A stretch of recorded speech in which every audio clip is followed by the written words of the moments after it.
Hey everybody, I just wanted to quickly give you an overview of the easel that I made and show you how it compares to one I bought a couple years ago. Changed a few features on it to better accommodate what I need it for. So first off, here is the older one that was store-bought. Let me quickly show you the shortcomings and some of the good features too. One of the good features being a nice sturdy base and an easy quick adjustment for the tilt angle, which is on this little slotted piece here, and it's got the angle brace and everything like that. Works quite well for that. The parts that don't work too well are what I would consider the platform raising mechanism, which is this right here. It's a little pin system. Although I like the simplicity of it, it's quick. The problem I have with it is twofold. One is it can wiggle too much. There's too much play. There's nothing to really clamp it or secure it. And the other thing is that the total overall height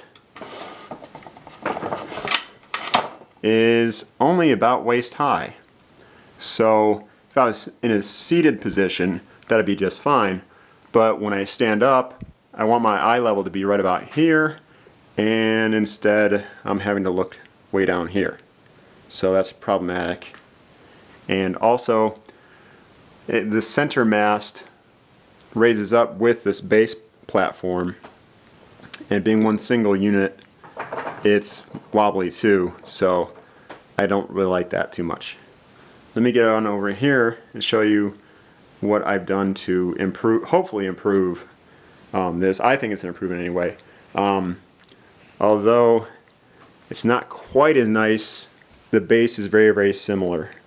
I use some hinges underneath this bottom plate to tilt it, and very similar arm mechanism to hold it in place, with the exception being not quite as nice because I don't have that nice channel or groove.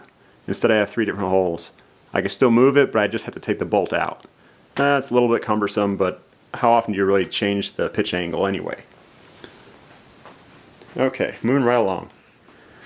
Okay, unlike the other one, I have full range of motion for the top and bottom plates, so I can adjust it to clamp any size piece, one, and two, anywhere I want it to. So if I want an eye level, I can move this bottom one up as high as I want or as low as I want to accommodate that, and same with the top plate too.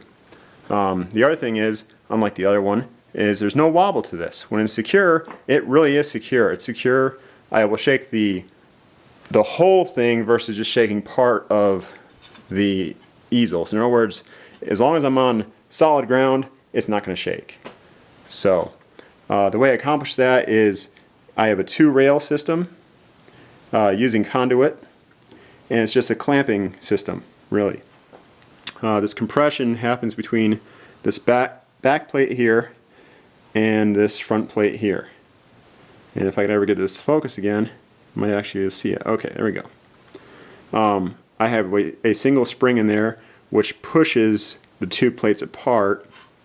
So when I do unscrew it, it will actually release it, which I apologize, you really need 2 hands to adjust this, and sometimes it gets stuck. Yeah, it's not too bad this time, but essentially I can just move it up. Sometimes I gotta wiggle it a little bit, and then I can go ahead and screw this back in, and it will clamp down around these quite nicely. And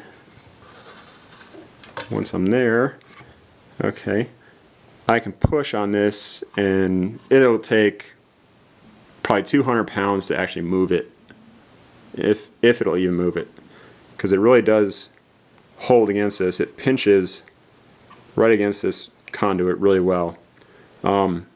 Just a note, to try to keep it level so it doesn't kind of shift off or get cockeyed, the front plate has a block of wood that rides the rails on the outside of it, and the back plate has a block of wood that rides inside the rails here so that it can't really shift off that rail so much. So anyway, that's the basic construction of it, and just to give you a quick breakdown, the purchase model, like I said, it has a few flaws. This is probably a pretty basic model though, but I probably spent $110, $120 on it, maybe even more now. It is oak, but it's still warped. You know, it has other issues, shakes, things like that. Whereas my homemade model, I didn't use the cheapest wood. I used poplar, which poplar is, it's among the cheaper woods, but it's pretty nice still. It's not as cheap as pine. It's kind of in the middle, I guess you'd say. But even with that, the overall cost on this whole thing is under 70 bucks. In fact, I want to say I spent about 55 on it. So you can't really beat that price. If you were a school or something like that and had the shop equipment, or if you are an individual that has access to drills and some saws. I use a miter saw, makes it nicer cut, but nevertheless, simple hand tools, and you can make this for about 55 to 70 bucks.